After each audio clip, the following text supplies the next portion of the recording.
नमस्कार दोस्तों, कैसे हो आप सभी का स्वागत है आपके अपने YouTube channel vacancy update with Nitesh में। आज हम बात करेंगे मध्य प्रदेश जीके के बारे में। जी हाँ दोस्तों, मध्य प्रदेश सामान्य ज्ञान पार्ट 3। तो ये हमारा पार्ट 3 है। पार्ट 2 हमने ऑलरेडी चैनल पर डाल रखा है, तो आपने देखा ही होगा। तो इसको बिना स्किप करते हुए आप अंत तक पूरा वीडियो को देखें, आपके लिए बहुत महत्वपूर्ण रहेगा आगामी एग्ज़ामों के लिए। मध्य प्रदेश के बारे में हम बहुत सारी चीज़ें पढ़ेंगे। मध्य प्रदेश एक नज़र में खेल एवं पुरस्कार, कौन कौन से खेल एवं पुरस्कार दिए जाते हैं मध्य प्रदेश सरकार के द्वारा। नई शिक्षा नीति जो कि अभी लागू हुई उसके बारे में बताएंगे। विविध के बारे में बताएंगे आपको। मध्य प्रदेश की नदियाँ, नाले, परियोजना, बांध, प्रमुख शहर, नदी किनारे बसे शहर। तो चलिए आज के इस वीडियो की हम शुरुआत करते हैं। और जिन जिन ने हमारे चैनल को सब्सक्राइब नहीं किया तो प्लीज़ उस चैनल को सब्सक्राइब करें और बेल आइकन को ऑन करें। तो चलिए आज के इस वीडियो की हम शुरुआत करते हैं। तो ये रहा स्क्रीन पर आपका पहला क्वेश्चन। ओरिएंटल पेपर मिल कहाँ स्थित है? काफ़ी सिंपल क्वेश्चन है दोस्तों। ओरिएंटल पेपर मिल कहाँ स्थित है? तो मध्य प्रदेश में ओरिएंटल पेपर मिल कहाँ स्थित है ये तो आपको पता ही होगा। तो ये अमलाई में। तो अमलाई एक जगह का नाम है और ये अमलाई कहाँ पड़ता है ये भी आपको पता होना चाहिए। तो अमलाई पड़ता है दोस्तों शहडोल ज़िले में। जी हाँ दोस्तों, शहडोल ज़िले में पड़ता है। तो ओरिएंटल पेपर मिल अमलाई में स्थित है, जो कि शहडोल ज़िले में आती है। और शहडोल एक संभाग भी आपको पता ही है। शहडोल संभाग के अंतर्गत कितने ज़िले आते हैं ये भी आपको पता होना चाहिए। तो शहडोल, एक सोयम, एक डिंडोरी, एक अनूपपुर, एक उमरिया। तो 4 ज़िले शहडोल संभाग के अंतर्गत आते हैं। तो ओरिएंटल पेपर मिल कहाँ है? तो अमलाई में है। थोड़ा बहुत और जान लेते हैं शेड्यूल के बारे में। तो यूरेनियम का नाम सुना होगा आपने। यूरेनियम एक धातु है। तो यूरेनियम कहाँ पाई जाती है मध्य प्रदेश में? तो ये शहडोल में ही पाई जाती है। ये भी आपको याद रखना है। शहडोल से बात करिए हमने, तो शहडोल संभाग के अंतर्गत 4 जिले आते हैं। हमने बताया था शहडोल, डिंडोरी, अनूपपुर और उमरिया। अनूपपुर से थोड़ी बहुत जान लेते हैं कि देश का पहला आदिवासी विश्वविद्यालय अमरकंटक में। और अमरकंटक कहाँ पड़ता है? ये अनूपपुर ज़िले में। अमरकंटक दोस्त आपने नाम सुना ही होगा, जहाँ से 2 नदियों का उद्गम होता है, नर्मदा और सोन नदी। जी हाँ दोस्तों, अगली बात करेंगे। तांबा बहुल्यता पाया गया है। तो तांबा बहुल्यता पाया गया है, इससे मतलब, तो दोस्तों तांबा मध्य प्रदेश राज्य में तांबा सबसे अधिक कहाँ पाया जाता है ये हमको बताना है। तो तांबा मलाजखंड खदान में पाया जाता है। जी हाँ दोस्तों, मध्य प्रदेश में तांबा मलाजखंड में पाया जाता है। कम से कम देश का 41% तांबा यहाँ से निकलता है। तो मध्य प्रदेश में तांबा बहुलता कहाँ पाया जाता है? तो मलाजखंड एक खदान का नाम है।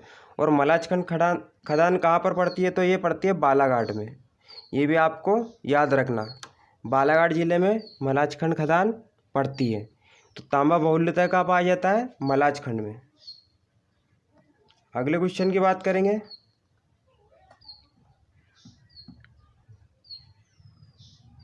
इंदौर किस नदी के किनारे बसा है? काफ़ी सिंपल क्वेश्चन है, आपको पता ही होगा। इंदौर किस नदी के किनारे बसा है? तो ये बसा है खान नदी के किनारे। जी हाँ दोस्तों, खान नदी के किनारे इंदौर बसा है। पता ही होगा आपको, खान नदी के किनारे कौन? इंदौर बसा है। और खान नदी किसकी सहायक नदी है? तो ये है शिप्रा नदी की। ये भी आपको याद रखना है। बात इंदौर से हुई, तो इंदौर के बारे में और क्या क्या जानते हो दोस्तों आप? तो इंदौर को उद्योग नगरी कहा जाता है, कपड़ों की राजधानी कहा जाता है, और मिनी मुंबई भी इंदौर को कहा जाता है। ये आपको पता ही होगा। अगली बात करेंगे भगोरिया हाट। जी हाँ दोस्तों, भगोरिया हाट संबंधित है। तो हमको बताना है भगोरिया हाट जो भराता है वो किस जनजाति से संबंधित है। तो भगोरिया हाट किस जनजाति से संबंधित है? आपको पता ही होगा किस जनजाति से संबंधित है भगोरिया हाट। तो वह है भील जनजाति से। भील जनजाति भगोरिया हाट मनाती है। मेला लगाया जाता है दोस्तों यहाँ पर। तो भगोरिया हाट किससे संबंधित है? तो ये भील जनजाति से संबंधित, आपको याद रखना होगा। मध्य प्रदेश में सबसे अधिक पाई जाने वाली जनजाति कौन सी है? ये भी आपको याद रखना चाहिए। तो मध्य प्रदेश में सबसे अधिक पाई जाने वाली जनजाति भी भील ही है दोस्तों। सबसे ज़्यादा मध्य प्रदेश में भील जनजाति पाई जाती है, आपको इसके बारे में पता होना चाहिए। अगर भारत की बात करेंगे तो भारत में सबसे ज़्यादा जनजाति कौन सी पाई जाती है? तो पाई जाती है गोंड जनजाति।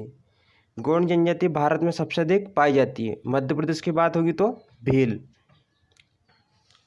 और भील जनजाति जो कि भारत की दूसरी बड़ी जनजाति समूह है, ये भी आपको याद रखना चाहिए।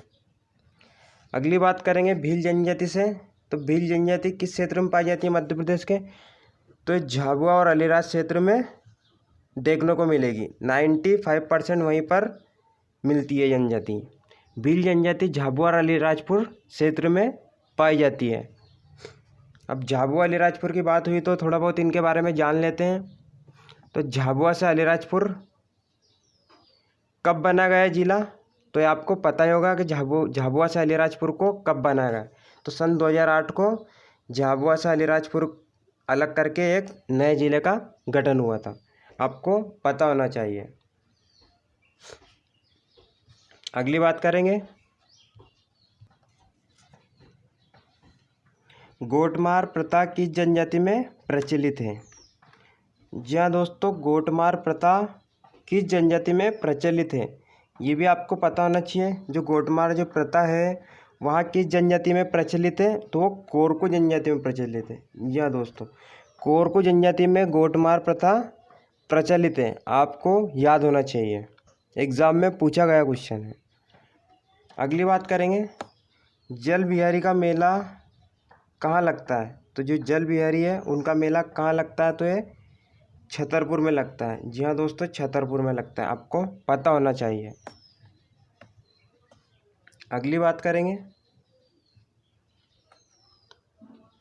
ओरछा, गुना, सांची, विदिशा किनारे बसे हैं। जो ओरछा, गुना, सांची, विदिशा शहर है वो किस नदी के किनारे बसे हैं? तो आपको पता ही होगा, वो बसे हैं बेतवा नदी के किनारे। जी हाँ दोस्तों, बेतवा नदी के किनारे बसे हैं कौन कौन से शहर? ओरछा, गुना, सांची और विदिशा। तो 4 शहर जो कि बेतवा नदी के किनारे बसे हैं। बेतवा नदी की बात हुई तो बेतवा नदी के बारे में आपको पता ही होगा, मध्य प्रदेश की गंगा नाम से जानी जाती है बेतवा नदी। बेतवा नदी मध्य प्रदेश की गंगा नदी के नाम से जानी जाती है। और बेतवा नदी का उद्गम कहाँ से होता है? तो ये रायसेन जिले के कुम्हरा गांव से होता है। बेतवा नदी का उद्गम कहाँ से होता है? तो रायसेन जिले के कुम्हरा गांव से बेतवा नदी का उद्गम होता है। अगली बात करेंगे शाजापुर, राजगढ़ और आष्टा किस नदी के किनारे बसे? तो शाजापुर, राजगढ़, आष्टा किस नदी के किनारे बसे हैं? तो बसे हैं पार्वती नदी के किनारे। ये भी आपको पता होना चाहिए कि पार्वती नदी के किनारे कौन कौन से शहर बसे हैं। तो शाजापुर, राजगढ़ और आष्टा। और पार्वती नदी का उद्गम भी हमने बताया था आपको। पार्वती नदी का उद्गम कहाँ से होता है? तो सीहोर जिले की आष्टा तहसील से पार्वती नदी का उद्गम होता है। काफ़ी एग्जामों में पूछा गया क्वेश्चन है। आगे बात करते हैं क्षेत्रफल की दृष्टि से मध्य प्रदेश का देश में कौन सा स्थान है? तो क्षेत्रफल की दृष्टि से मध्य प्रदेश का देश में कौन सा स्थान है? तो दोस्तों वो है दूसरा स्थान। कौन सा स्थान है? तो वह क्षेत्रफल की दृष्टि से दूसरा स्थान, यह आपको याद रखना है। अगर देश में पहले स्थान की बात करें तो क्षेत्रफल की दृष्टि से देश में पहला स्थान किसका है? तो वो है राजस्थान का। राजस्थान का क्षेत्रफल सबसे अधिक है। दूसरे नंबर पे मध्य प्रदेश है। जनसंख्या की बात करें कि देश में जनसंख्या में सबसे ज़्यादा, तो वो यूपी है। और सबसे कम जनसंख्या की बात करें तो सिक्किम की जनसंख्या सबसे कम जनसंख्या वाला राज्य है। अगली बात करेंगे राजघाट वृत्त परियोजना किस नदी पर बनाई गई है? तो राजघाट जो परियोजना है, विद्युत परियोजना, वहाँ किस नदी पर बनाई गई है, तो आपको पता होना चाहिए, वो बेतवा नदी पर। बेतवा नदी पर राजगढ़ परियोजना बनाई गई है। काफ़ी इम्पोर्टेंट क्वेश्चन है। अगली बात करेंगे, मध्य प्रदेश में राज्यसभा सदस्यों की संख्या कितनी है। तो जो मध्य प्रदेश में है राज्यसभा की सदस्यों की संख्या कितनी है, तो काफ़ी सिंपल क्वेश्चन है। तो मध्य प्रदेश में राज्यसभा की सदस्यों की संख्या कितनी है, तो वो है 11। जी हाँ दोस्तों, 11 राज्यसभा के सदस्य चुनकर मध्य प्रदेश से जाते हैं। अगली बात करेंगे, मध्य प्रदेश में विधानसभा सदस्यों की संख्या कितनी है। तो मध्य प्रदेश में विधानसभा सदस्यों की संख्या कितनी है, तो ये है 230। 230 मध्य प्रदेश में विधानसभा की सीटें हैं, आपको पता ही होना चाहिए। अगली बात करेंगे, जनसंख्या की दृष्टि से देश में मध्य प्रदेश का कौन सा स्थान है। तो जनसंख्या की दृष्टि से देश में मध्य प्रदेश का कौन सा स्थान है, तो ये है 6वां स्थान। जी हाँ दोस्तों, जनसंख्या की बात करें तो मध्य प्रदेश कौन सा स्थान पर है, 6ठे स्थान पर है देश में। और सबसे फर्स्ट बताया था हमने, यूपी की जनसंख्या सबसे ज़्यादा है। मध्य प्रदेश का स्थान कौन सा है इसमें, 6ठा स्थान है मध्य प्रदेश का। तो आपको याद होना चाहिए, काफ़ी सिंपल क्वेश्चन है।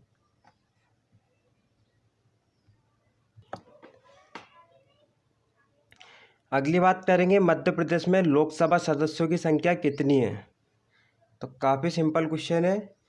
मध्य प्रदेश में लोकसभा सदस्यों की संख्या कितनी है, तो ये है 29। जी हाँ दोस्तों, लोकसभा के सदस्यों की संख्या कितनी है मध्य प्रदेश में पूछी जाए तो 29 है।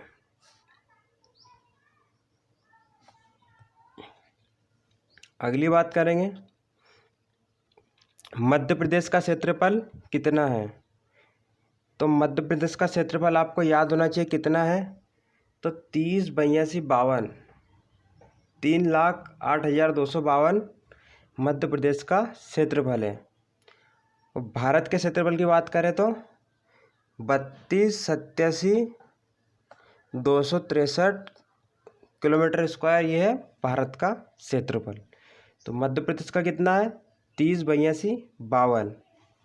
किसी किसी बुक में 52 की जगह 50 भी दिया है, तो आपको याद रखना है। अगली बात करेंगे, मध्य प्रदेश का आकार किस प्रकार का है। तो जो मध्य प्रदेश राज्य है, आपने मैप में देखा ही होगा कि मध्य प्रदेश का आकार किस प्रकार का है, तो वो है बैठे हुए ऊंट के आकार का मध्य प्रदेश का आकार है। नक्शे में आप देख सकते हो, मैप में दोस्तों। अगली बात करेंगे, कर्क रेखा मध्य प्रदेश के कितने जिलों से होकर गुजरती है। जो कर्क रेखा है मध्य प्रदेश के बीचों बीच से गुजरती है, वो कितने जिलों से होकर गुजरती है, तो 14 जिलों से होकर गुजरती है। और कर्क रेखा भारत के कितने राज्यों से होकर गुजरती है, तो वो 8 राज्यों से होकर गुजरती है। तो ये भी आपको ध्यान में रखना है। तो कितने जिलों से होकर गुजरती है मध्य प्रदेश के, 14 जिलों से। और 14 जिलों का भी नाम आपको पता होना चाहिए। अगली बात करेंगे, मध्य प्रदेश में सर्वाधिक विस्तार किस प्रकार की चट्टान है। काफ़ी सिंपल क्वेश्चन है कि मध्य प्रदेश में सबसे अधिक चट्टानें किस प्रकार की पाई जाती है, तो पाई जाती है आर्कियन चट्टान। जी हाँ दोस्तों, आर्कियन चट्टान मध्य प्रदेश में सबसे अधिक देखने को मिलती है। आपको पता ही होगा, तो सर्वाधिक विस्तार आर्कियन चट्टान का मध्य प्रदेश में है। अगली बात करेंगे, मध्य प्रदेश का एकमात्र रेप्टाइल पार्क कहाँ स्थित है। तो मध्य प्रदेश का एकमात्र रेप्टाइल पार्क कहाँ स्थित है, ये स्थित है पन्ना में। कहाँ स्थित दोस्तों, तो ये है पन्ना में। एकमात्र रेप्टाइल पार्क मध्य प्रदेश का कहाँ स्थित है, पन्ना में। रेप्टाइल पार्क की बात हुई तो आपने जानते होंगे रेप्टाइल पार्क के बारे में कि यहाँ ऐसे जानवर जीव जंतु रहते हैं जो रेंगते हैं। रेप्टाइल पार्क में ऐसे जीव जंतु को रखा जाता है जो रेंगते हैं, पता ही होगा आपको। अगली बात करेंगे, मध्य प्रदेश प्रथम महिला राज्यपाल मध्य प्रदेश की। तो प्रथम महिला राज्यपाल मध्य प्रदेश की कौन है, तो वो है सरला ग्रेवाल। तो मध्य प्रदेश की पहली महिला राज्यपाल कौन है? सरला ग्रेवाल। वर्तमान की बात करते हैं तो आनंदीबेन पटेल मध्य प्रदेश की वर्तमान राज्यपाल है। आनंदीबेन पटेल से पहले मध्य प्रदेश के राज्यपाल कौन थे? तो होते लालजी टंडन, जिनका हाल ही में देहांत हो चुका है। तो इतनी बातें भी आपको याद रखना चाहिए। अगली बात करेंगे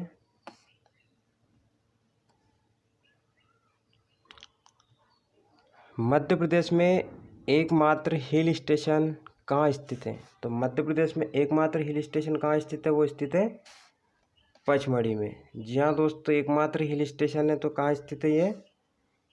पचमढ़ी में।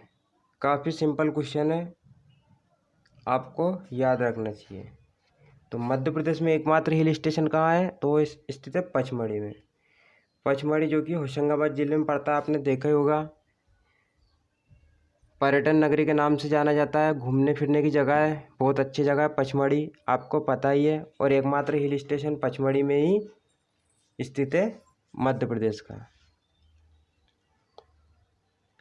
अगली बात करेंगे, एकमात्र बैंक नोट प्रेस स्थित है। तो मध्य प्रदेश राज्य में एकमात्र बैंक नोट प्रेस कहाँ स्थित है? तो नोट कहाँ छापे जाते हैं मध्य प्रदेश में? तो वो छापे जाते हैं देवास में। जी हाँ दोस्तों, देवास जिले में नोट छापे जाते हैं। भारत में 4 जगह पे नोट छापे जाते हैं, आपको पता ही होगा।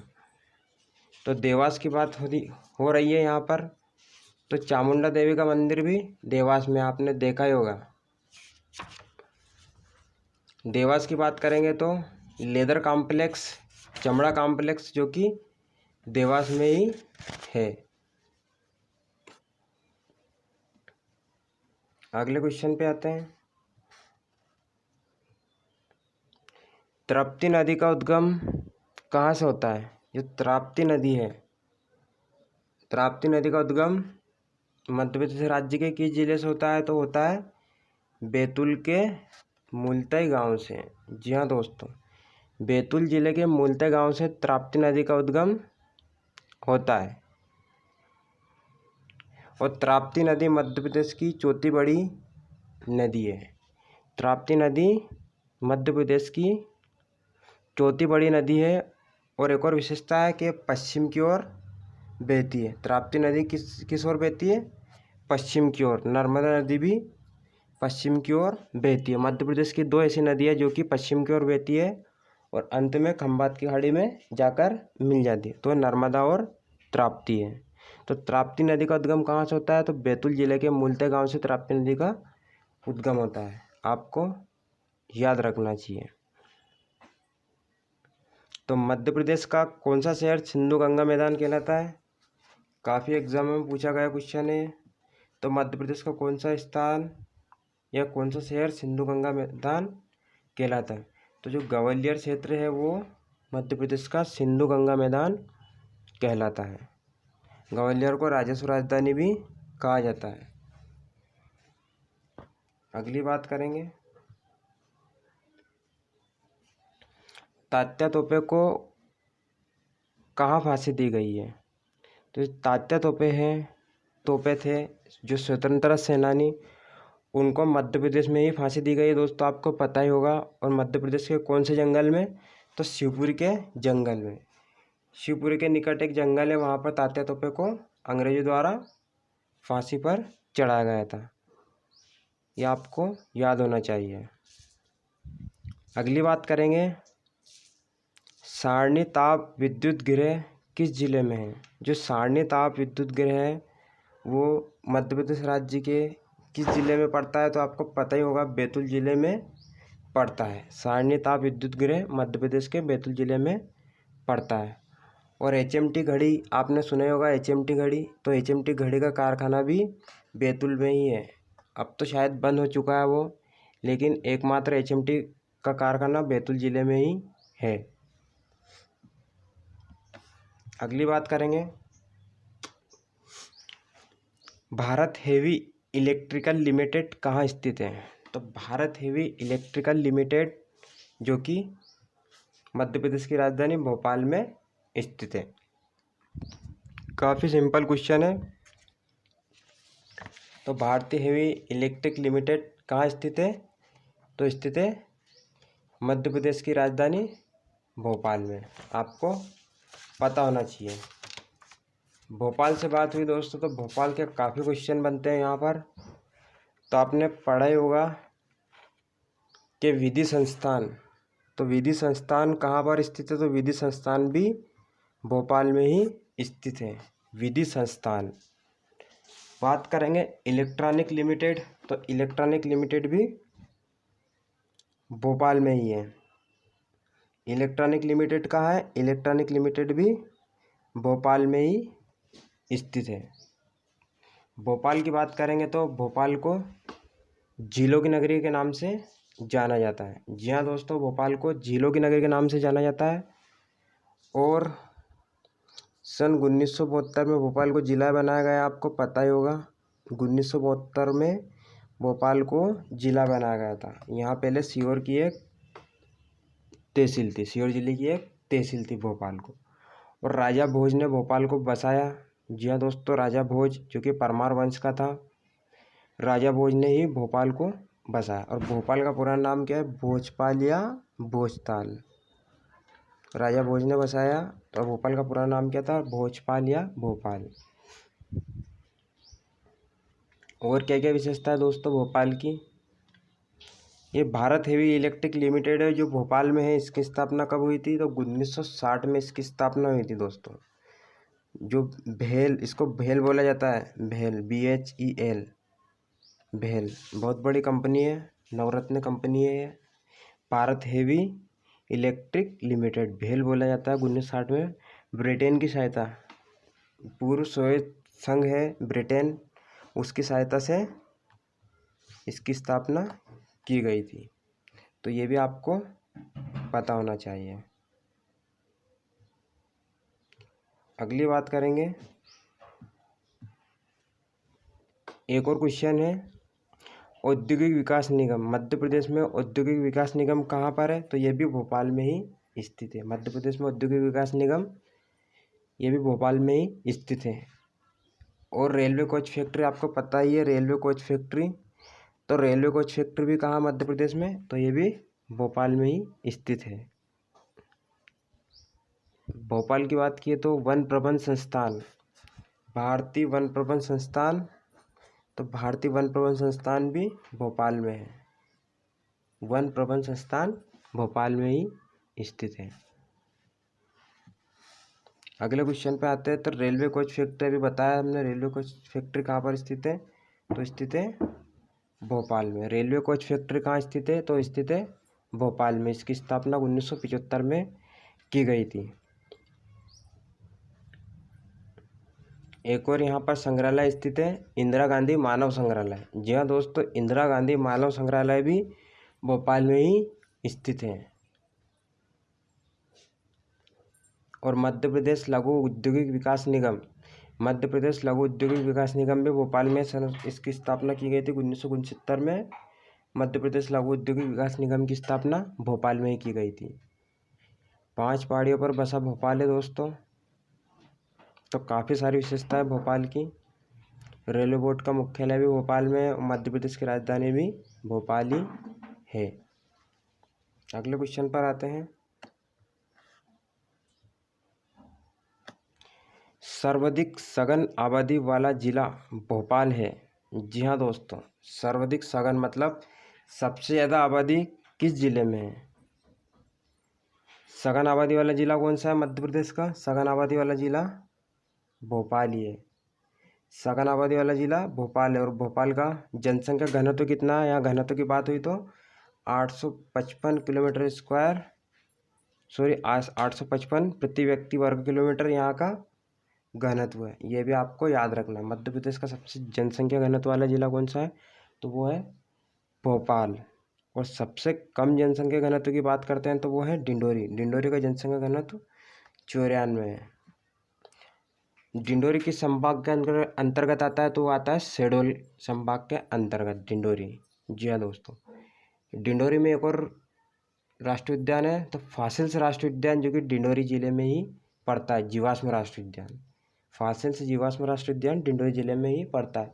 मध्य प्रदेश का सबसे छोटा राष्ट्रीय उद्यान है वो।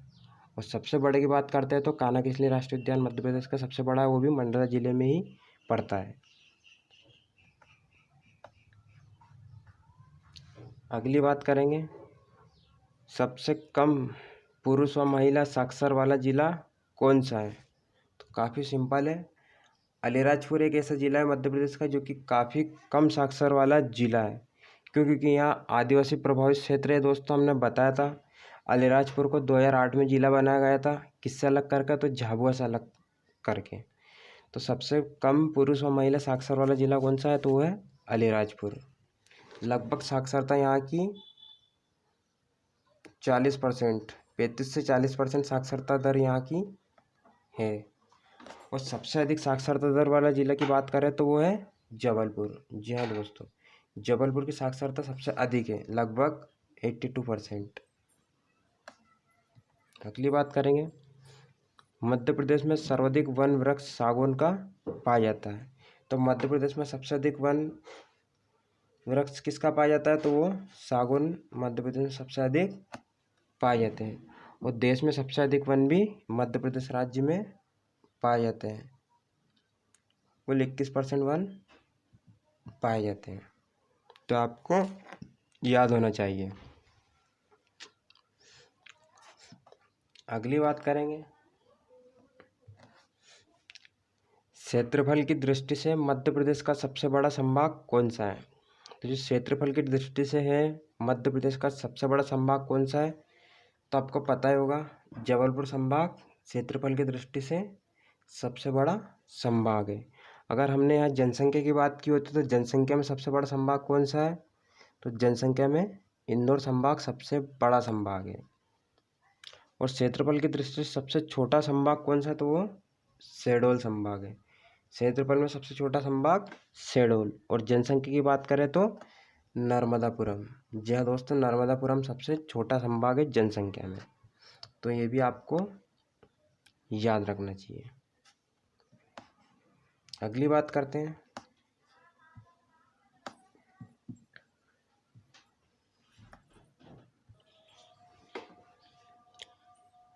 अगले क्वेश्चन पे चलते हैं। सर्वाधिक सोयाबीन का उत्पादन करने वाला जिला कौन सा है? तो मध्य प्रदेश राज्य में सर्वाधिक सोयाबीन का उत्पादन करने वाला जिला कौन सा है?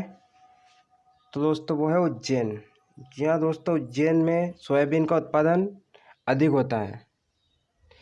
उज्जैन जो क्षेत्र है उसमें सोयाबीन का उत्पादन अधिक होता है। और आपको पता ही है मध्य प्रदेश को सोया प्रदेश कहा जाता है।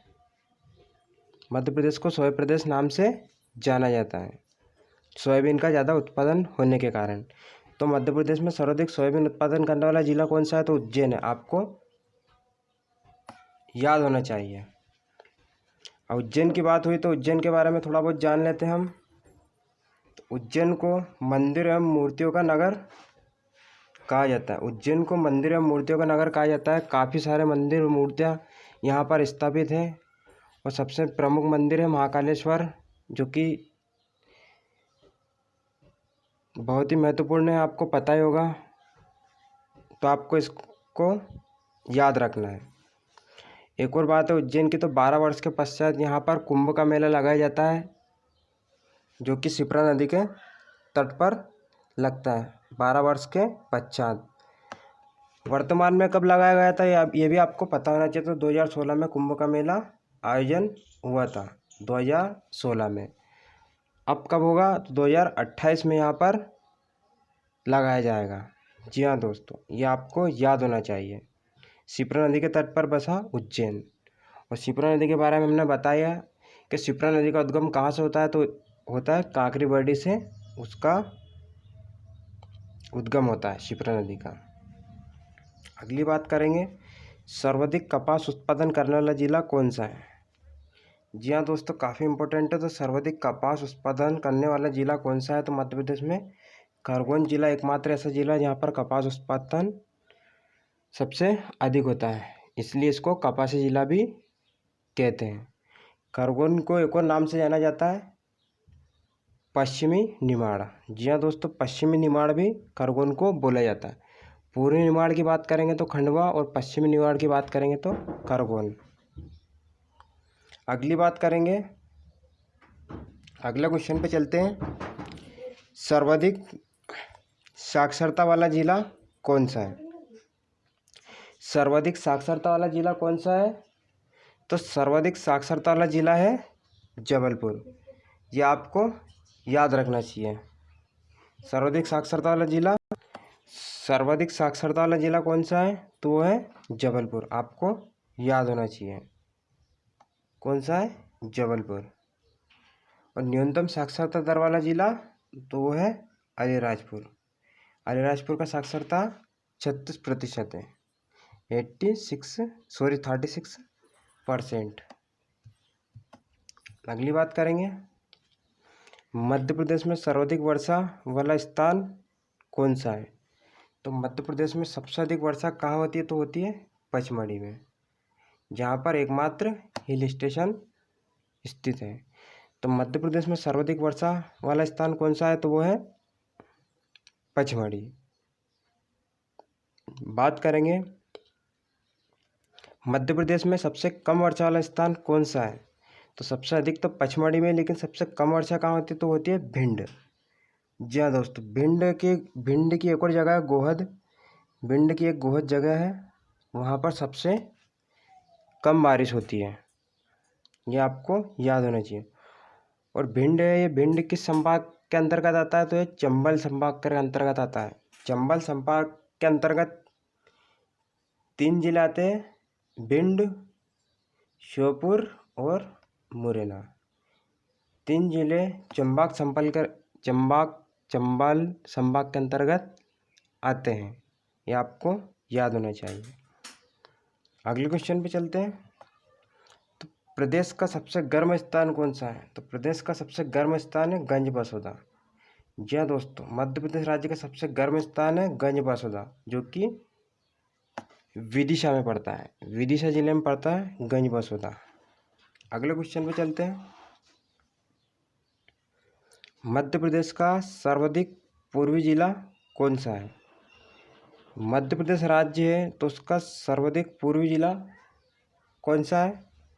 तो वो है सिंगरौली। जी हाँ दोस्तों, सिंगरौली जिला मध्य प्रदेश का सबसे पूर्व में स्थित है, ये आपको पता ही होना चाहिए। और मध्य प्रदेश का सबसे पश्चिमी जिला कौन सा है? तो पश्चिमी जिले की बात करेंगे तो अलीराजपुर सबसे पश्चिमी जिला है। यहाँ पर कम से कम 30 मिनट, जी हाँ दोस्तों, सिंगरौली से अलीराजपुर समथिंग 30 मिनट का अंतर रहता है यहाँ पर सूर्योदय में और सूर्यास्त में, यह आपको याद होना चाहिए। और इन दोनों के बीच की दूरी है 1200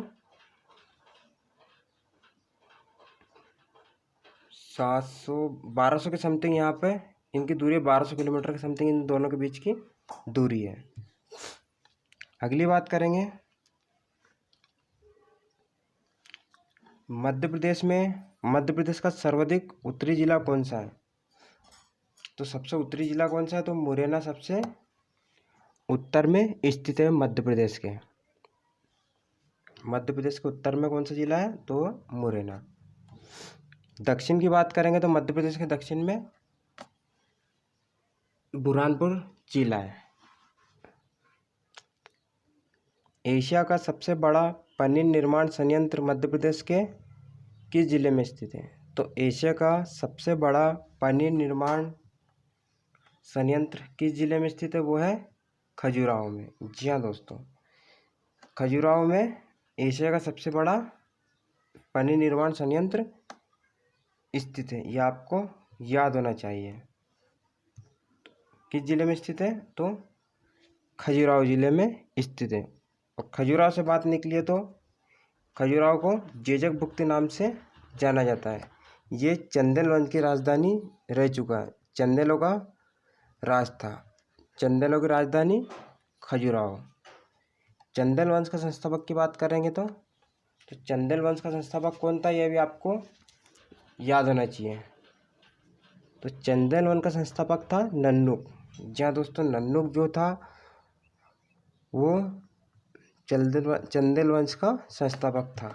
और चंदेल वंश की राजधानी कहाँ थी, तो वो थी खजुराहो। और एशिया का सबसे बड़ा परिनिर्माण संयंत्र भी खजुराहो में स्थित है। यह आपको याद होना चाहिए।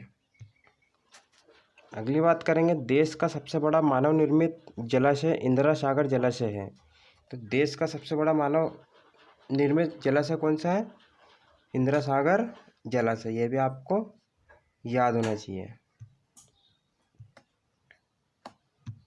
अगली बात करेंगे, तानसेन समारोह बनाते हैं। तो जो तानसेन है संगीतकार, इनका समारोह मध्य प्रदेश में किस जिले में मनाया जाता है। तो ये तो आपको पता ही होगा, काफ़ी सिंपल क्वेश्चन है। ये ग्वालियर में मनाया जाता है। क्यों, क्योंकि ग्वालियर में ही इनकी समाधि स्थित है। तानसेन की समाधि भी ग्वालियर में। तो तानसेन समारोह कहाँ मनाते हैं, तो ये मनाते हैं ग्वालियर में। आपको याद होना चाहिए। और तानसेन सम्मान 1980 से दिया जाने लगा है। भारत शासन मध्य प्रदेश शासन द्वारा ये सम्मान दिया जाने लगा है 1980 से। तानसेन सम्मान की स्थापना 1980 से की गई थी। अगली बात करेंगे, निमाड़ उत्सव कहाँ पर बनाते हैं। तो जो निमाड़ उत्सव है दोस्तों कहाँ पर बनता है, तो बनता है खंडवा, खरगोन और बड़वानी में। ये निमाड़ी क्षेत्र है, तीनों जिले जो है ये तीनों जिलों ये निमाड़ी क्षेत्र है। तो खंडवा, खरगोन और बड़वानी में निमाड़ी उत्सव मनाया जाता है। और निमाड़ी जिले ही कहा जाता है खंडवा खरगोन को। पूर्वी निमाड़ खंडवा और पश्चिम निमाड़ खरगोन। तो आपको याद होना चाहिए, काफ़ी सिंपल क्वेश्चन है। अगली बात करेंगे, ध्रुपद समारोह। तो ध्रुपद समारोह कहाँ पर बनाते हैं, तो ध्रुपद समारोह बनाया जाता है भोपाल में। जी हाँ दोस्तों, ध्रुपद समारोह भोपाल में बनाते हैं। तो ये भी आपको याद होना चाहिए। अगले क्वेश्चन पे चलते हैं, मध्य प्रदेश समारोह कहाँ बनाया जाता है। काफ़ी सिंपल क्वेश्चन है। तो मध्य प्रदेश जो समारोह है वो किस जिले में मनाते हैं, तो दोस्तों मध्य प्रदेश समारोह मध्य प्रदेश में ना बनाते हुए ये बनाते हैं दिल्ली में। जी हाँ दोस्तों, मध्य प्रदेश समारोह दिल्ली में मनाया जाता है। आपको पता होना चाहिए। तो मध्य प्रदेश समारोह कहाँ मनाया जाता है, तो बनाया जाता है दिल्ली में। अगली बात करेंगे, कालिदास समारोह बनाते हैं। जो कालिदास हैं इनको भारत का शेक्सपियर कहा जाता है। तो कालिदास समारोह कहाँ बनाते हैं, तो मध्य प्रदेश के ही है। तो कालिदास समारोह जो कि उज्जैन में मनाया जाता है। तो कालिदास समारोह कहाँ मनाया जाता है, उज्जैन में। और मध्य प्रदेश शासन द्वारा ही कालिदास सम्मान दिया जाता है। अगली बात करेंगे, मालवा उत्सव। काफ़ी इम्पोर्टेंट है, काफ़ी एग्जामों में पूछा गया है। तो मालवा उत्सव बनाते हैं। तो मालवा उत्सव 3 जगह बनाते हैं, एक तो इंदौर, उज्जैन और मांडू में। जी हाँ दोस्तों, तीनों जगह मालवा उत्सव बनाया जाता है। आपको पता होना चाहिए कि मालवा उत्सव कहाँ कहाँ बनाया जाता है। तो मालवा उत्सव इंदौर, उज्जैन और मांडू। राष्ट्रीय सोयाबीन अनुसंधान केंद्र भी उज्जैन में स्थित है, सॉरी इंदौर में। तो राष्ट्रीय सोयाबीन अनुसंधान केंद्र कहाँ स्थित है, तो स्थित है इंदौर में। आपको पता होना चाहिए। राष्ट्रीय सोयाबीन अनुसंधान केंद्र इंदौर में स्थित है। अगली बात करेंगे, बालाघाट क्यों प्रसिद्ध है। तो बालाघाट क्यों प्रसिद्ध है दोस्तों, तो मैंगनीज उत्पादन के लिए बालाघाट प्रसिद्ध है। मैंगनीज की खदान है, बरवेली जगह के नाम है। तो मैंगनीज उत्पादन के लिए बालाघाट प्रसिद्ध है। तो मैंगनीज बालाघाट में उत्पादन होता है। 44% मैंगनीज यहाँ से उत्पादन होता है। तो मैंगनीज एक बरेली नाम की खदान है, वो बालाघाट में, इसलिए बालाघाट प्रसिद्ध है। तो सबसे ज़्यादा मध्य प्रदेश में मैंगनीज कहाँ पाया जाता है, तो वो बालाघाट में। और तांबा की बात करेंगे तो मलाजखंड में, तांबा मलाजखंड में। अगली बात करेंगे इलेक्ट्रॉनिक कॉम्प्लेक्स कहाँ स्थित है, तो इलेक्ट्रॉनिक कॉम्प्लेक्स स्थित है इंदौर में। जी हाँ दोस्तों, इलेक्ट्रॉनिक कॉम्प्लेक्स कहाँ स्थित है, तो इलेक्ट्रॉनिक कॉम्प्लेक्स स्थित है इंदौर में। इंदौर शहर में इलेक्ट्रॉनिक कॉम्प्लेक्स स्थित है। और चावल मध्य प्रदेश की सर्वाधिक महत्वपूर्ण फसल है, ये आपको याद होना चाहिए। चावल सर्वाधिक महत्वपूर्ण फसल है मध्य प्रदेश की, ये आपको याद होना चाहिए। और मध्य प्रदेश के खंडवा खरगोन को सफ़ेद सोना का क्षेत्र कहा जाता है। क्यों कहा जाता है, क्योंकि यहाँ पर कपास का उत्पादन होता है। सफ़ेद सोना का क्षेत्र कहा जाता है खंडवा और खरगोन को, कपासी जिले भी इनको कहा जाता है। एक क्वेश्चन और बताएंगे, मध्य प्रदेश कृषि उद्योग विकास निगम की स्थापना कब हुई, काफ़ी एग्जाम में पूछे गए। तो मध्य प्रदेश कृषि उद्योग की स्थापना 1969 में हुई थी। मध्य प्रदेश कृषि उद्योग विकास निगम की स्थापना 1969 में की गई थी, तो ये भी आपको पता होना चाहिए। अगले क्वेश्चन पे चलते हैं। एग्रो कॉम्प्लेक्स स्थित है, तो जो एग्रो कॉम्प्लेक्स है ये कहाँ स्थित है, छिंदवाड़ा जिले में स्थित है। तो एग्रो कॉम्प्लेक्स कहाँ स्थित है, तो स्थित है छिंदवाड़ा जिले में, आपको पता होना चाहिए। काफ़ी सिंपल क्वेश्चन है। अगली बात करेंगे, गांधी सागर बांध बना है। जी हाँ दोस्तों, गांधी सागर बांध किस नदी पर बना है, ये आपको पता होना चाहिए। तो जो गांधी सागर बांध है वो बना है चंबल नदी पर।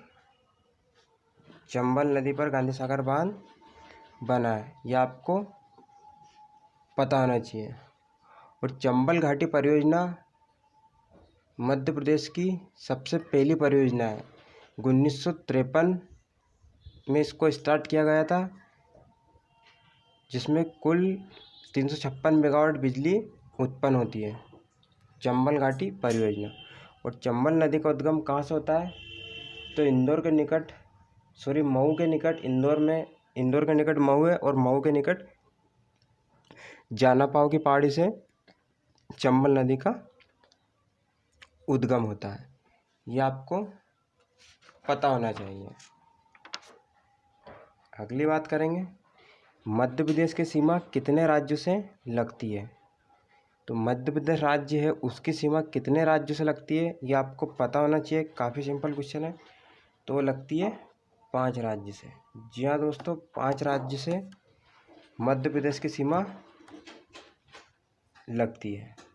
तो 5 राज्य कौन कौन से हैं, आपको पता होना चाहिए। सबसे पहले बात करेंगे, सबसे ज़्यादा यूपी से लगती है, तो यूपी आपको याद रखना पड़ेगा। तो यूपी से लगती है, एक राजस्थान से लगती है, एक गुजरात से लगती है, एक महाराष्ट्र से लगती है, और एक छत्तीसगढ़ से लगती है। तो 5 राज्य से मध्य प्रदेश की सीमा लगती है। सबसे अधिक की बात करेंगे तो यूपी से लगती है, और राजस्थान, गुजरात, महाराष्ट्र और छत्तीसगढ़, 5 राज्य से मध्य प्रदेश की सीमा लगती है। अगले क्वेश्चन पे चलते हैं। बौद्ध नगरी है, तो बौद्ध नगरी मध्य प्रदेश में कहाँ है, तो ये सांची को बौद्ध धर्म की पवित्र नगरी के नाम से जाना जाता है। सांची के स्तूप का निर्माण किसने कराया, तो करवाया था अशोक मौर्य ने, जो कि मौर्य वंश का संस्थापक था। तो बौद्ध नगरी है वो है सांची, जो कि रायसेन जिले में पड़ती है दोस्तों। और रायसेन जिला भोपाल संभाग के अंतर्गत पड़ता है, ये आपको याद होना चाहिए। अगली बात करेंगे, अरावली और विंध्याचल श्रेणी के बीच स्थित है। तो अरावली और विंध्याचल श्रेणी के बीच क्या स्थित है, तो मालवा का पठार जो है वो अरावली पर्वत श्रृंखला और विंध्याचल श्रेणी के बीच में स्थित है, मालवा का पठार। आपको याद होना चाहिए कि मालवा का पठार किन किन 2 श्रेणियों के बीच में स्थित है, तो वह अरावली और विंध्याचल श्रेणी के बीच में मालवा का पठार पड़ता है। बहुत सारे एग्जामों में पूछा गया क्वेश्चन है। अगली बात करेंगे मध्य प्रदेश का सबसे लंबा राष्ट्रीय राजमार्ग। तो मध्य प्रदेश का सबसे लंबा राष्ट्रीय राजमार्ग कौन सा है? तो वह NH3, जो कि आगरा से मुंबई की ओर जाता है। आगरा से मुंबई की ओर जाता है NH3। NH3 आगरा से मुंबई। अगली बात करेंगे मालवा की गंगा किसे कहा जाता है? जो मालवा क्षेत्र है तो मालवा की गंगा किस नदी को कहा जाता है, ये आपको बताना है। तो मालवा की गंगा किस नदी को कहा जाता है? तो मालवा की गंगा कहा जाता है शिप्रा नदी को। जी हाँ दोस्तों, शिप्रा नदी को ही मालवा की गंगा। इसकी लंबाई कुल 195 किलोमीटर है, लगभग 200 मान सकते हैं। तो शिप्रा नदी की कुल लंबाई कितनी है? 195 किलोमीटर। अगली बात करेंगे मध्य प्रदेश का सबसे ऊंचा जलप्रपात कौन सा है? तो जो मध्य प्रदेश राज्य है उसका सबसे ऊंचा जलप्रपात कौन सा है? तो वो है चेचाई जलप्रपात। जी हाँ दोस्तों, चेचाई जलप्रपात जो है मध्य प्रदेश का सबसे ऊंचा जलप्रपात है और ये बना है बीहड़ नदी पर।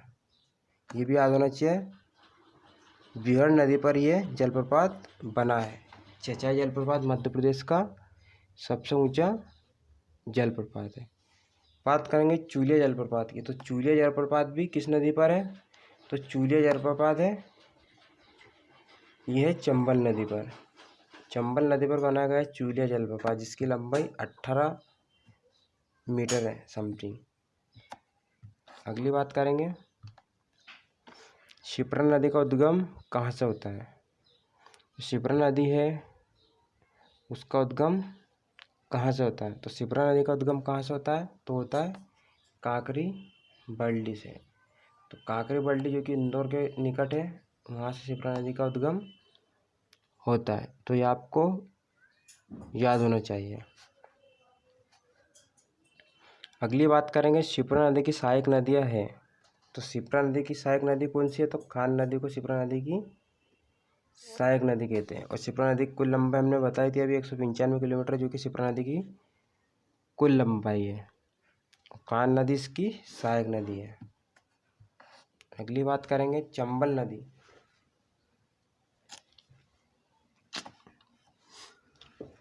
चंबल नदी पर बसे शहर। तो चंबल नदी के किनारे कौन कौन से शहर बसे ये आपको पता होना चाहिए।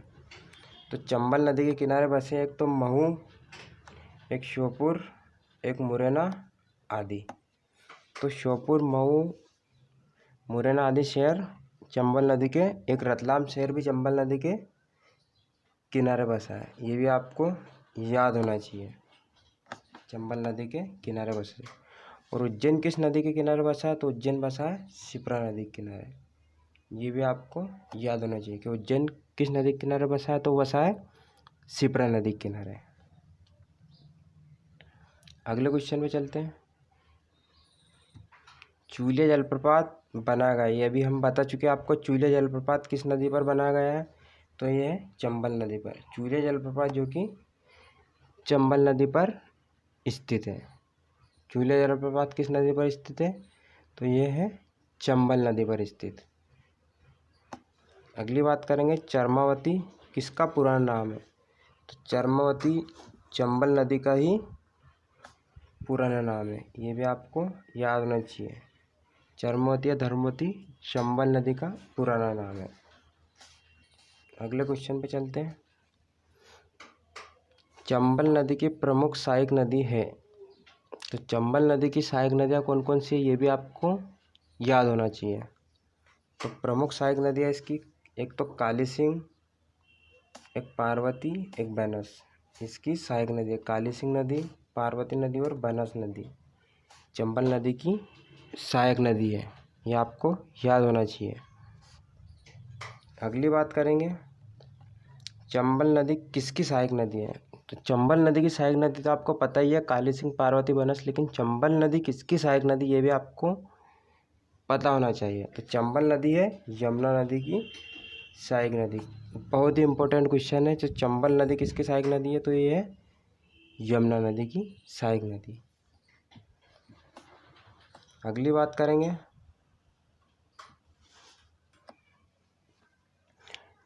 चंबल नदी का उद्गम कहाँ से होता है? तो चंबल नदी का उद्गम होता है मऊ के निकट जानापाव की पहाड़ी से। चंबल नदी का उद्गम कहाँ से होता है? तो मऊ के निकट जानापाव पहाड़ी से चंबल नदी का उद्गम होता है। और चंबल नदी की कुल लंबाई कितनी है? तो दोस्तों 970 किलोमीटर चंबल नदी की कुल लंबाई, 970 किलोमीटर चंबल नदी की कुल लंबाई है। अगली बात करेंगे तो मध्य प्रदेश को नदियों का मायका कहा जाता है। क्यों कहा जाता है ये भी आपको पता होना चाहिए, क्योंकि मध्य प्रदेश में लगभग 200 के समथिंग छोटी बड़ी नदी बहती है। 200 के समथिंग ही मध्य प्रदेश में छोटे से बड़ी नदियाँ बहती है, इसलिए मध्य प्रदेश को नदियों का मायका कहा जाता है। और भारत में सबसे ज़्यादा नदियाँ भी मध्य प्रदेश राज्य में ही स्थित है। और मध्य प्रदेश की गंगा किस नदी को कहते हैं? तो कहते हैं बेतवा नदी को। ये भी आपको याद होना चाहिए। बेतवा नदी को मध्य प्रदेश की गंगा नाम से जाना जाता है, और मालवा की गंगा शिप्रा नदी को। और मध्य प्रदेश की नर्मदा नदी जो है वो भारत की 5वीं बड़ी नदी है। ये आपको पता होना चाहिए, 5वीं बड़ी नदी है भारत की नर्मदा नदी। उसकी कुल लंबाई है 1312 किलोमीटर। नर्मदा नदी की कुल लंबाई कितनी है? तो 1312। लेकिन मध्य प्रदेश में केवल 1070 किलोमीटर ही यहाँ बहती है। 1070 किलोमीटर मध्य प्रदेश में बहती है, और ये पूरी इंडिया में 1312 किलोमीटर बहती है। अगली बात करेंगे मध्य प्रदेश नदियों के बारे में। तो मध्य प्रदेश की नर्मदा और ताप्ती नदी डेल्टा नहीं बनाती है। तो मध्य प्रदेश की दो एकमात्र ऐसी नदी है, नर्मदा नदी और ताप्ती नदी, जो कि डेल्टा नहीं बनाती है। डेल्टा ना बनाते हुए यहाँ बनाती है एस्चुरी। एस्चुरी का निर्माण करती है नदी नर्मदा और ताप्ती नदी। बात करेंगे यहाँ सोन नदी से। तो मध्य प्रदेश की सोन नदी को स्वर्ण नदी भी कहा जाता है। तो कौन सी नदी को स्वर्ण नदी कहा जाता है मध्य प्रदेश की? तो सोन नदी को स्वर्ण नदी नाम से भी जाना जाता है। ये भी आपको याद होना चाहिए। मध्य प्रदेश में काफ़ी सारे जलप्रपात है, उसके बारे में भी आपको याद होना चाहिए, जैसे धुआंधार जलप्रपात, दुग्धधारा जलप्रपात, मंदारा, चचाई, पांडव, चूलिया, राधगढ़, भालकुंड, डचेस, कपिलधारा, शस्त्रधारा, दर्दी, केवटी, ब्यूटी, पातला पानी, अप्सरा, रजत आदि जलप्रपात मध्य प्रदेश में स्थित है। ये किस नदी पर बने हैं ये भी आपको पता होना चाहिए। अगली बात करेंगे नदियों की बात करेंगे। नदियों मध्य प्रदेश में बहुत सारी नदियाँ बहती है। नर्मदा, चंबल, ताप्ती, सोन, बेतवा, तवा, शिप्रा, बेनगंगा। बेनगंगा के बारे में हम कहेंगे तो इसकी कुल लंबाई 570 किलोमीटर बेनगंगा की। ये दक्षिण की ओर बहने वाली एकमात्र नदी है मध्य प्रदेश की, बेनगंगा नदी। इसका उद्गम पूछते तो बेनगंगा नदी का उद्गम होता है सिवनी जिले के पासवाड़ा पठार से इसका उद्गम होता है। सिवनी जिले से निकलती है बेनगंगा नदी और वर्धा में जाकर मिल जाती है। वर्धा नदी में जाके मिल जाती है बेनगंगा नदी। और वर्धा नदी जो है, जो कि महानदी में जाके मिल जाती है। अगली बात करेंगे केन नदी, सीन नदी, काली सिंह, गार, शक्कर, वर्धा, पार्वती, कुनू, तमसा, माही नदी आदि नदी मध्य प्रदेश में बहती है। और शहर के बारे में भी क्वेश्चन पूछे थे कि कौन सा शहर किस नदी के किनारे बसा है। जैसे हम बात करेंगे आष्टा, तो आष्टा किस नदी के किनारे बसा है? तो वो बसा है पार्वती नदी के किनारे। मूलताई शहर किस नदी के किनारे बसा है? तो मूलताई है ताप्ती नदी के किनारे। उज्जैन जो कि शिप्रा नदी के किनारे, इंदौर जो कि खान नदी के किनारे, रीवा जो कि बिछिया नदी के किनारे, और धार जो कि माही नदी के किनारे, मंडला जो कि नर्मदा नदी के किनारे, और झाबुआ भी नर्मदा नदी के किनारे, रतलाम जो कि चंबल नदी के किनारे, जबलपुर जो कि नर्मदा नदी के किनारे, सांची जो कि बेतवा नदी के किनारे बसे हैं। तो ये भी आपको याद होना चाहिए, काफ़ी सिंपल क्वेश्चन है। अगली बात करेंगे हम तो मध्य प्रदेश की प्रमुख साहित्य कला एकेडमी है, ये हम बताना चाहेंगे आपको कौन कौन सी है। तो मध्य प्रदेश कला एकेडमी, जिसकी स्थापना 1952 में हुई थी, ये भोपाल में स्थित है। तो मध्य प्रदेश कला परिषद कहाँ पर है, तो ये भोपाल में 1952 में इसकी स्थापना की गई थी। अगली बात करेंगे मध्य प्रदेश साहित्य परिषद, जिसकी स्थापना 1954 में की गई थी, यह भी भोपाल में स्थित है। पुरातात्विक एवं अभिलेखागार संग्रहालय, तो यह भी भोपाल में स्थित है। मध्य प्रदेश हिंदी ग्रंथ एकेडमी, इसका पूछा जाता है मध्य प्रदेश हिंदी ग्रंथ एकेडमी की स्थापना कब हुई, तो 1969 में हुई, यह भी भोपाल में स्थित है। कालिदास एकेडमी बताया था सर हमने, कालिदास एकेडमी जो कि उज्जैन में, कालिदास समारोह उज्जैन में मनाया जाता है। तो इसकी स्थापना कब हुई थी कालिदास एकेडमी की, 1977 में इसकी स्थापना की गई थी। अगली बात करेंगे भारत भवन की स्थापना कब की गई थी, तो भारत भवन की स्थापना 1982 में की गई थी। और भारत भवन कहाँ स्थित है, तो ये स्थित है भोपाल में, ये आपको याद होना चाहिए। मध्य प्रदेश संस्कृत एकेडमी, जिसकी स्थापना 1985 में की गई थी, ये भी भोपाल में। और मध्य प्रदेश तुलसी एकेडमी, ये भी भोपाल में, 1987 में इसकी स्थापना की गई थी। तो काफ़ी सिंपल एग्जाम में पूछा गया क्वेश्चन है। अगली बात करेंगे मध्य प्रदेश के राष्ट्रीय उद्यान एक नज़र में। तो मध्य प्रदेश के कौन कौन से राष्ट्रीय उद्यान हैं, ये जान लीजिए आप, एग्जाम में पूछे गए हैं। तो बांधवगढ़ राष्ट्रीय उद्यान के बारे में आपने पढ़ा ही होगा। तो इसकी स्थापना कब हुई थी, तो 1968 में इसकी स्थापना हुई थी। बांधवगढ़ राष्ट्रीय उद्यान कब हुई थी इसकी स्थापना, 1968 में। इसका क्षेत्रफल कितना है, 448 किलोमीटर स्क्वायर इसका क्षेत्रफल है। किस जिले में स्थित है, तो उमरिया जिले में स्थित है बांधवगढ़ राष्ट्रीय उद्यान, याद होना चाहिए, उमरिया जिले में स्थित है बांधवगढ़ राष्ट्रीय उद्यान।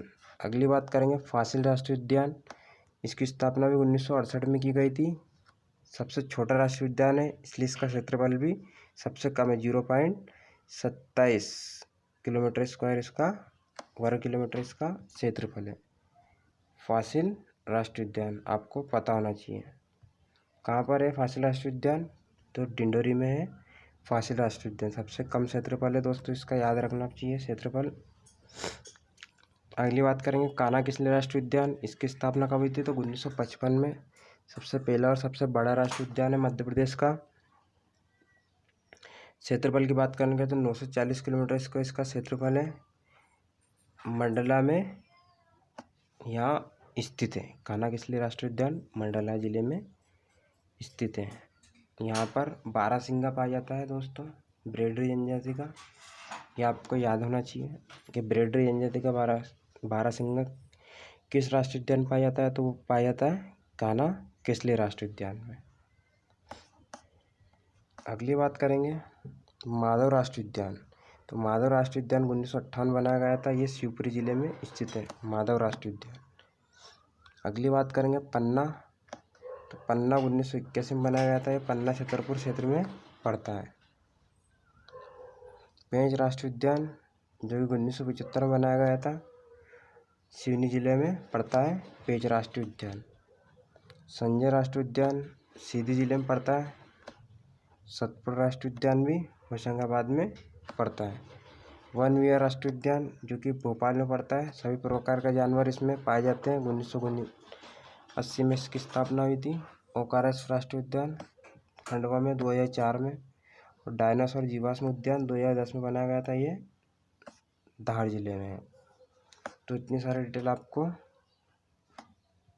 याद होना चाहिए दोस्तों। अगली बात करेंगे हम मध्य प्रदेश में बहुत सारे न्यूज़पेपर है, तो साप्ताहिक पत्रिका की बात करते हैं तो ग्वालियर पत्रिका ऐसी पत्रिका थी जो कि मध्य प्रदेश की सबसे पहले पत्रिका थी। ग्वालियर अखबार मध्य प्रदेश सबसे पहला अखबार था, वो साप्ताहिक था। 1840 में उसकी स्थापना शुरू हुआ था 1840 में। कौन सा अखबार, ग्वालियर अखबार। और मध्य प्रदेश का हिंदी भाषा का पहला अखबार कब स्टार्ट होता है, ये इंदौर से स्टार्ट होता है सन 1848 में। क्या नाम था उसका, तो उसका नाम था मालवा अखबार। मालवा अखबार जो कि हिंदी भाषा में था, 1848 में इंदौर से शुरू हुआ था। यह भी साप्ताहिक था। हफ्ते में एक बार आता था। और मध्य प्रदेश का पहला दैनिक पत्र कौन सा है? तो मध्य प्रदेश का पहला दैनिक पत्र है नवजीवन। ये आपको याद होना चाहिए, काफ़ी इम्पोर्टेंट है। नवजीवन जो कि है पत्रिका, ये मध्य प्रदेश का दैनिक पत्रिका थी। 1939 में इसकी स्थापना हुई थी, नवजीवन।